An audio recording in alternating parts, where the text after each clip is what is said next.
Okay, so picking up where we left off, we were sort of understanding what's happening with the slope here at a given point, or the derivative rather. So the derivative, whenever it equals 0, that represents like a maximum or a minimum.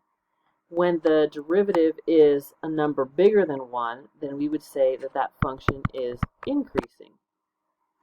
Let's clearly say then f of x is increasing. If the slope is negative, or the derivative is negative, so f prime of x is less than 0, then we say f of x is decreasing. Right? And so we can see that visually, right? So when we think about increasing and decreasing, we're talking about as we go from negative infinity to infinity, kind of ride the function like a roller coaster. Here it is decreasing, and then after it reaches its minimum, then it's increasing again. And so we can see that the derivative helps us understand whether a function is increasing or decreasing without actually having to graph it necessarily. Just knowing whether it's positive or negative tells you whether it's increasing or decreasing. Okay, so we learned the challenging way to use the limit equation to find the derivative. But for a lot of the functions that we're looking at, we can simply use something called the power rule. And the power rule is really helpful. And it goes like this. If the original function is x to the power of n, then the derivative of that function is going to be n times x to the n minus 1. And so what you can think about is like this n here now comes out front. It's a coefficient now. And then you'll notice that the exponent, n minus 1, that just simply means it drops by 1 degree. So for example, let's look at if f of x equals x. So that means the power is 1. That's our n value here. So then I would bring the 1 out front, and then we'd have x to the 1 minus 1, so it'd be x to the 0. And then hopefully you remember that anything to the 0 is 1. So that would be 1 times 1, which just means 1. Right? And so whenever we're finding the derivative of something that's linear, like the degree is 1, it's just going to be whatever the coefficient of the original function is, right? So it's basically like the x drops off. So the derivative of x equals 1.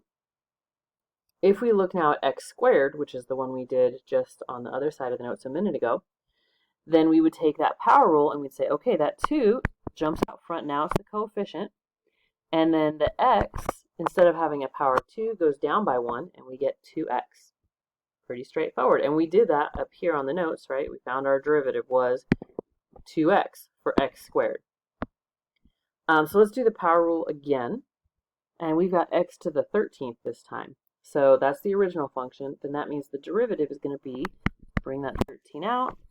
X will now drop by 1 power, so x to the 13th becomes x to the 12th. And it's as simple as that. So a couple things. You can find the derivative of multiple terms, each individually. So I'm going to jump to this one right here. And if we want to find the derivative of this, I'm just going to find the derivative of the first term and the second term separately. And for this, we don't need to rewrite. We're just going to go straight to differentiating. And differentiating simply means find the derivative of. Find the derivative.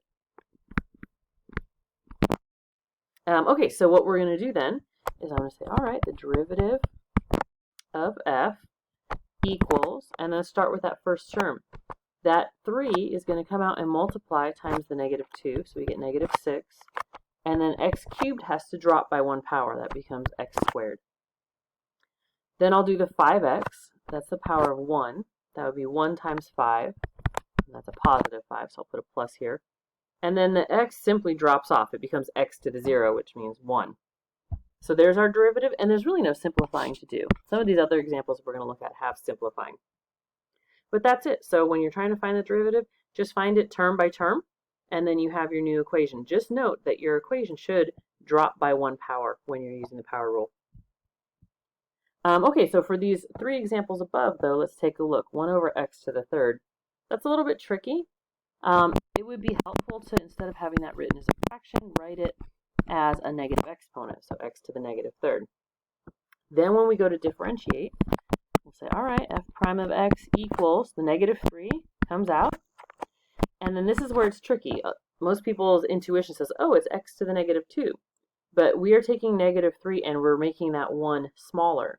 So that should be x to the negative 4. All right, so make sure you actually do subtraction for that negative exponent. And then to simplify it, we'll put it back into fraction form so we don't have those negative exponents. And I'm going to start by taking this x to the negative 4th, making it x to the positive 4. And then it goes on the bottom of the fraction. The negative 3 goes up top, and that's it. For the next one, kind of the same deal. I'm going to rewrite it. F of x equals 5x to the negative 3. So this time when I do the derivative, that negative 3 multiplies times this coefficient here. And so I get negative 15x to the negative 4. And then when we rewrite it, there we go. We would just say x to the 4th goes on the bottom, negative 15 goes on the top. And the last unique example I want to look at that we probably won't do much of this year, but you will see in calculus. If we have a square root here, we need to rewrite that as some sort of power in order to be able to use the power rule. So x to the 1/2 is the same thing as saying the square root of x. So when we go to differentiate it or take the derivative, that 1/2 comes out front. And then our exponent has to go down by 1. So we have to take this 1/2 and subtract 1. And when we do, we get negative 1/2. And then to simplify it, we just kind of want to clean it all up. And there's, it's a little bit messy. I'm going to make one fraction and everything's going to go where it belongs. So I'm going to put the 1 up here and the 2 down here. That's from the 1/2. And then x to the negative 1/2. If I want to think about what that is, that's the same thing as 1 over x to the 1/2. And then that x to the 1/2 here is the square root of x. So 1 over 2 root x. Okay, the last thing we're going to talk about is one of the applications for us to understand a little bit about functions without necessarily having to graph them, and to understand more than we've been able to understand in the past. So this says find all locations on f of x equals 2x cubed minus 24x, where the slope of the tangent line is horizontal. Okay, so this is our original function, and it's talking about the slope of the tangent line. That's code for the derivative. So we want to know when the slope of that would be horizontal. This is saying when the derivative equals 0. So that means we need to first find f prime of x. So let's do that.